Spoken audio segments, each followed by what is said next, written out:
Hello everyone, Gemini AI here. Welcome to The Explainer. The analysis you're about to see was prepared by Dr. Samir Al-Rishahani, with a little help from AI. Today, we're going to dive into an accounting standard that honestly brought some much-needed law and order to what was kind of the Wild West of financial reporting. I'm talking about IAS 37. It's all about how companies deal with those murky, uncertain future costs. And believe me, it was a total game changer.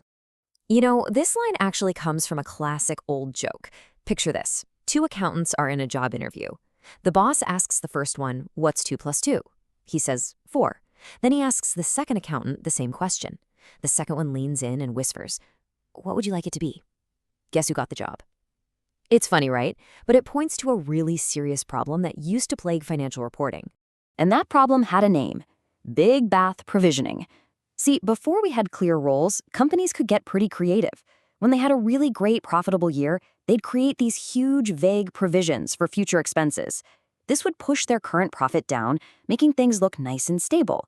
Then, when a bad year came along, poof, they just reversed those provisions, and suddenly their earnings would look fantastic. It was a way to smooth out the numbers and, let's be honest, mislead investors.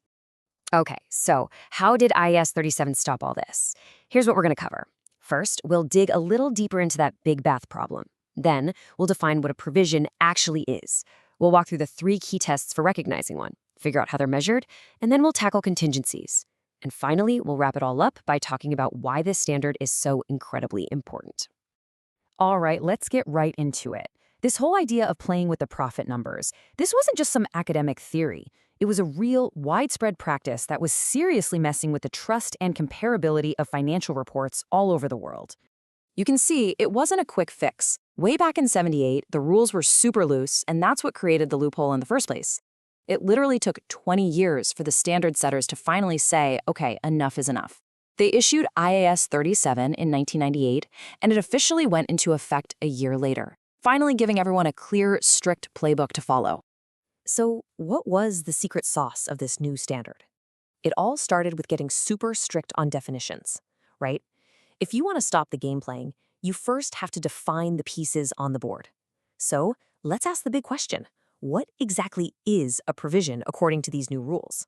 A liability of uncertain timing or amount. Now that sounds pretty simple, but trust me, every single word there is crucial. It's a liability, sure, but the key is that uncertainty.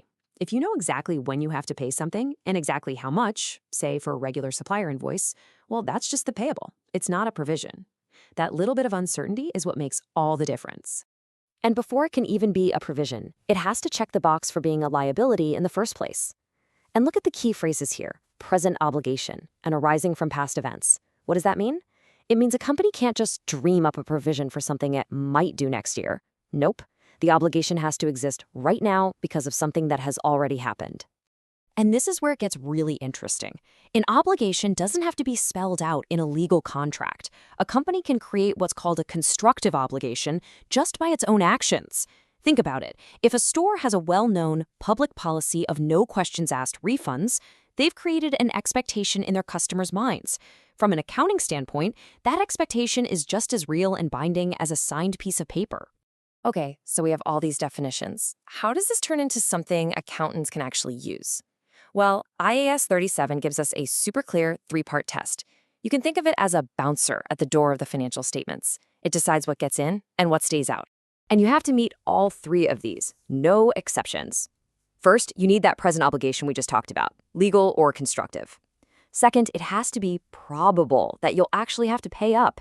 And the standard is specific here. Probable means more likely than not, so a greater than 50% chance. And third, you have to be able to make a reliable estimate of what it's going to cost. If you fail even one of these tests, you cannot book a provision. Simple as that. This right here is a great little mental check. Let's say a company is thinking about a big restructuring next year. Do they book a provision for it now?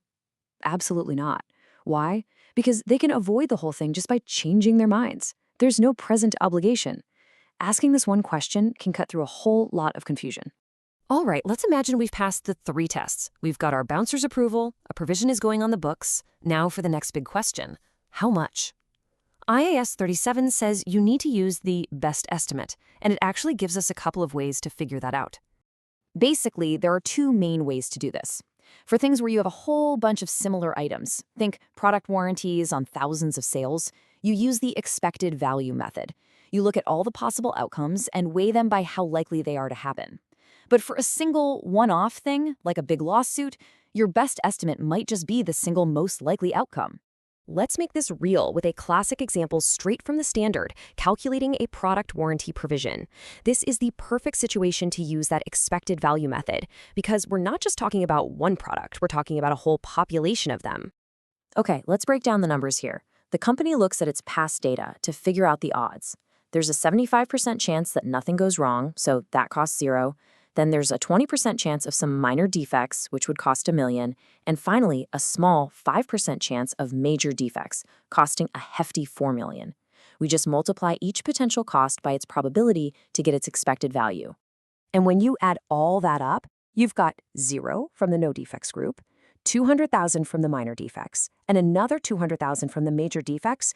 You get a total provision of 400,000. And that, right there, is the company's best, most reliable estimate of its future warranty costs.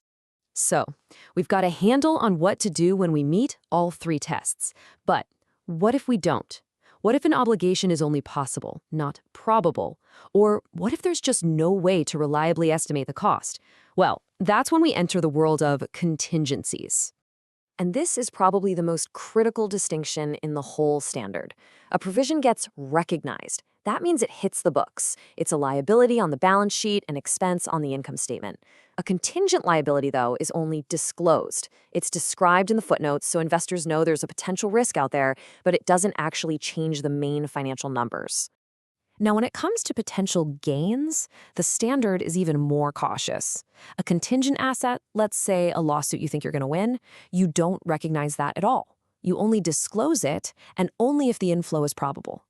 This stops companies from getting ahead of themselves and booking profits that might never show up. It's a fundamental principle of prudent accounting. Okay, we've gone through a lot of details here. So why does any of this really matter? It all comes down to one thing: creating financial reports that people can actually trust. So let's just quickly recap the big wins here. IAS 37 slammed the door on that whole big bath profit smoothing game. It gave us a clear, logical, 3-part test for liabilities. It drew a bright line between what gets put on the balance sheet versus what goes in the notes, and it forced companies to use a rational best estimate for their numbers. The end result? A huge leap forward for making financial statements everywhere more reliable and comparable. And that leaves us with one final important thought. IAS 37 is a fantastic rulebook, for sure. But words like probable and best estimate, well, they still require a huge amount of professional judgment. So even with these clear rules, the integrity of financial reporting really, truly still depends on the ethics and the judgment of the people applying them every single day.